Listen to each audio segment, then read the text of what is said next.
This is Jordan Tower with JT News. Make sure you smash that like button, smash that subscribe. Well, some people are really liking the Lil Baby album. But I got to say, on these new snippets that are coming out for the Lil Baby Wham Deluxe Edition, which, did this drop already? Did he already put this out to keep the sales going? Let me see. Lil Baby, because he dissed Gunna again on this, right? He says, once a snitch, always a snitch, something like that. It's almost like he was in love with Gunna. Like, I'm starting to think Lil Baby, like he is with James Harden, he was in love with Gunna at one point, and this broke his heart. He was in love. Because he's acting like a heartbroken little girl. How many times you going to rap about this, man? How many times you going to rap about this? His heart was broken, man. He didn't even snitch. That's the funny thing. Wham release. Is there any bonus tracks yet? We'll see. Anyways, then he has a show going on, free pop-up performance in New York. You know everyone's going to go to that. That's today, right? Tonight at 9 p.m. And it's a free concert. They're doing anything to promote this album. Shark Tank's Kevin O'Leary is reportedly nearing a deal to buy TikTok's U.S. assets. He has a big investment firm. It's a good investment. I'm wondering why Elon Musk or somebody else didn't step in. And I wonder how much they're going to sell this for. So supposedly Drake explains his legal battle with UMG. Me and Universal is like Nike was funding a campaign about LeBron cheating on his wife. Who's he talking to in this text message? I mean, I don't know. No details, fam. I'm just showing you outside perception. I think there's better ways to go about it, is my opinion. Me and Universal is like if Nike was funding a campaign about LeBron cheating on his wife. Not Adidas, Reebok, Nike, the company he'd been with since he started.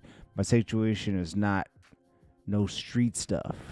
Everybody before me that tried to label me too eccentric, so they wrote them off as crazy, and they never had to pay for their sins and mistakes. I'm going to change that and make the building a safer place for every artist moving forward. Yeah, he has a point. UMG is starting some type of internal battle for sales. They don't care what happens to the artists. So Jim Jones says, I watched Mace. He's trying to drive a wedge between Mace and Cameron, saying, I watched Mace shit on Cam. He reveals there was a time where Mace, he didn't like Mace because of how he handled Cameron, and says Mace got money and lost his mind. Now, we've all heard about this, where Cameron talks about specific things Mace used to do, and that's when him and Mace were going through it, and they couldn't get on the same page, right? Jim Jones is over here crying like a baby. Okay, so let's rewind a little bit. Do you guys all remember when Jay-Z had friction with Dipset? Yes. And then Jim Jones and Jay-Z went back and forth when he dropped Ballin', right? And they had their little back and forth. Just like Cameron and Jay-Z had their little subliminal back and forth for years. What's funny is, knowing Jay-Z doesn't like Dipset, right? Jim Jones, to stick it to Cameron, signed to Roc Nation. And guess what happened? Nothing. Jim Jones's career was at a standstill because he's a dummy. Okay? Who would sign to their op? Jim Jones did. Not one situation came out of the Roc Nation deal. Not one. You froze your career. And he claiming, I'm a boss, man. Nobody could tell me what to do. Cameron was the head of the organization, and he didn't look out for the capo, so the capo had to do what was best for him. What? You sound like a crybaby. Jim Jones is a crybaby.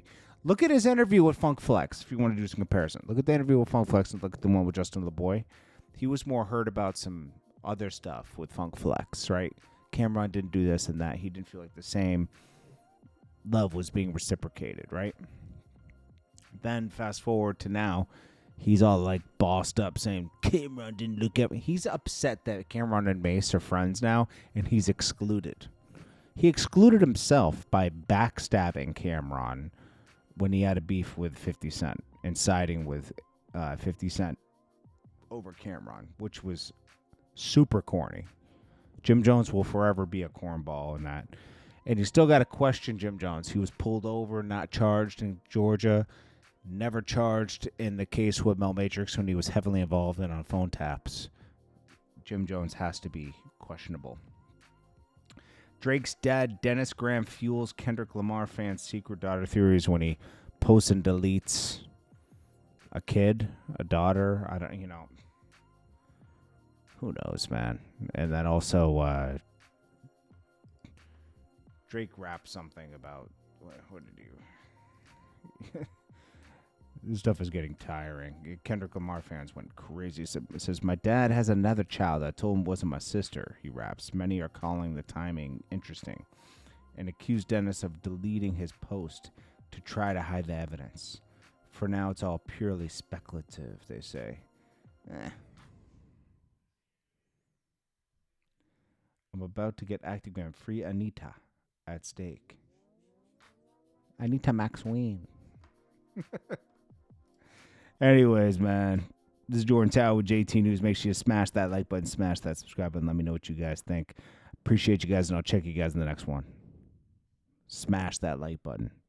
Peace.